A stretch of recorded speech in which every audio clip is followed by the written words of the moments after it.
If you're concerned about your lead generation strategy, you're not alone. In this video, I'm going to walk you through 5 ways that you can revamp your lead scoring strategy to deliver sales-ready leads.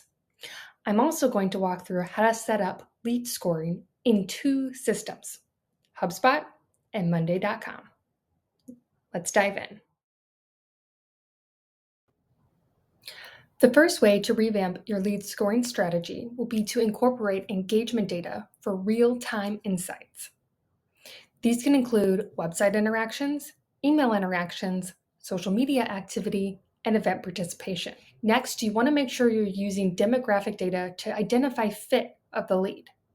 This will include job title and role, industry, and even geographical location if you only sell in certain areas. The third way is to integrate persona-based data for effective lead analysis. This includes the buyer's journey stage, pain points, and communication preferences. Next, we want to include company attributes and ICP scoring, or ideal customer profile scoring. These attributes can include company size, revenue, technology stack, growth trajectory, and if they're an existing customer. Just like we use positive attributes to score, we want to also put a negative scoring to avoid wasting resources. These can include job titles that are not relevant to your sales team, if someone unsubscribes or is disengaged with your content, competitors, and also recently closed lost deals or recently unqualified leads. Now, let's walk through how to set up lead scoring in HubSpot. In HubSpot, you set up the lead scoring within the HubSpot Score Contact property. You can find this under Settings, Data Management, Properties, Contact Properties, and HubSpot Score.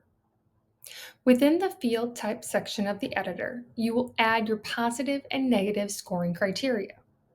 Note that you are limited to a total of 100 scoring criteria across both your positive and negative scores.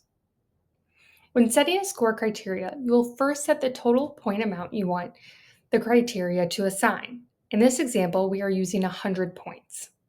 You can set the criteria for the score on a vast amount of different options, including contact properties, company properties, deal properties, activity properties, form submissions, marketing email interactions, and more. For this example, we're going to set up a criteria that will send a new lead directly to the sales team, a request to demo form submission. First, we select our filter type, a form submission. Then we search for the form we want to filter by. In this example, request a demo. You can further filter by what page the form was submitted on or when the form was submitted. For this example, we are going to choose request a demo form submissions within the last 90 days. Then I select Apply Filter. Now, when someone comes to our website and fills out the request a demo form, they will receive 100 points, which is our threshold for passing a lead to the sales team for outreach. Now let's take a look at some other possible scoring criteria you can set up in HubSpot. You can set a score based off of engagement data, such as how many marketing emails they clicked or pages they have viewed on your website. You can score based off of demographic data, such as job title. In this example, we want to add points to the score of contacts with marketing or CMO, Chief Marketing Officer, in their job title. But I have narrowed the criteria further to ensure it is specifically Chief, Vice President, or Director level job titles only. We can score based off of company attributes such as industry or annual revenue. You also can set up your negative scoring. This scoring criteria is set up just like your positive scoring criteria. A few examples of negative scoring that you might set up include competitors, free email domains such as Gmail or Outlook. This would be used in a scenario where you know you're more likely to receive a response for business emails than free emails. If someone has unsubscribed from all your emails, or if they have previously been marked as unqualified or are associated with a closed lost deal. You can also set up negative scoring for specific job titles, such as if you don't want HR or students to be sent to your sales team. And you can even set up negative scoring based off of location, such as in this example, the company can only sell their product in the United States, so we add negative points to contacts in other countries. Setting up lead scoring can be different in each platform. Now let's take a look at Monday.com. In Monday.com CRM, we will be using the formula field option to implement our lead scoring strategy.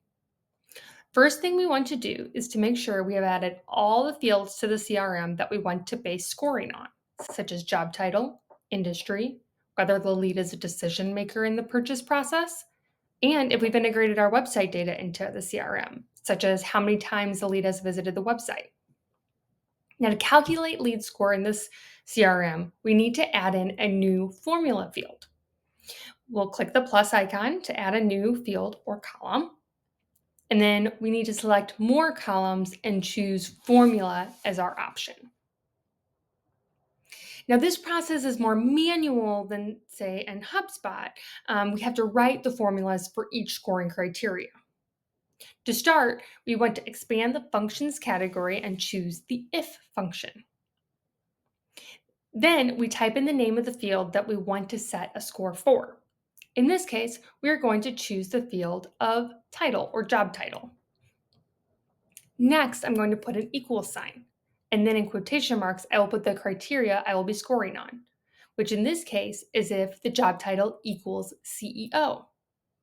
We then put a comma, and in quotation marks, we put how many points we want to assign to leads who have the job title of CEO. And lastly, after we put one more comma, we put in quotation marks how many points the lead should get if they don't meet the criteria, which in most cases will be 0. We then close the formula with a closed parentheses.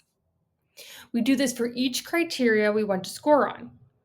So next I will add a plus sign and then add in the rest of my scoring criteria. We can now see that if a lead has a job title with director, then they will receive 15 points, while a manager job title will only receive 10 points. If the industry is manufacturing, they will receive 40 points. But in this example, the company does not sell to retail companies. So if the leads industry is retail, we want to give them negative 100 points so that they do not get sent to our sales team. We will give 50 points if the lead is marked as a decision maker, and we can also add points based off of how many times they have visited the website. We can do this as an equal or a less than or more than. Lastly, I click Set Formula for the formulas to run. I can now see that lead 1 has received over 100 points because of their job title of director, their industry of manufacturing, and because they are a decision maker. They don't receive any additional points because of website visits, but if they were to visit the website an additional time, then their score would increase. For lead 2, while they are a CEO and decision maker, their industry is retail, so they currently have negative points and would not be sent to the sales team. To further improve your lead scoring in a CRM system like Monday.com, you could use conditional formatting to change the color of the field to green when they reach 100 points. Don't forget, lead scoring is an ongoing process that requires regular updates to stay effective, especially as buyer behaviors and market conditions shift. As your business evolves, your scoring model should adapt to new trends, customer behaviors, and goals. Hopefully, this video was helpful in finding ways to improve your lead strategy and help you send the most qualified leads to your sales team. Thank you for watching.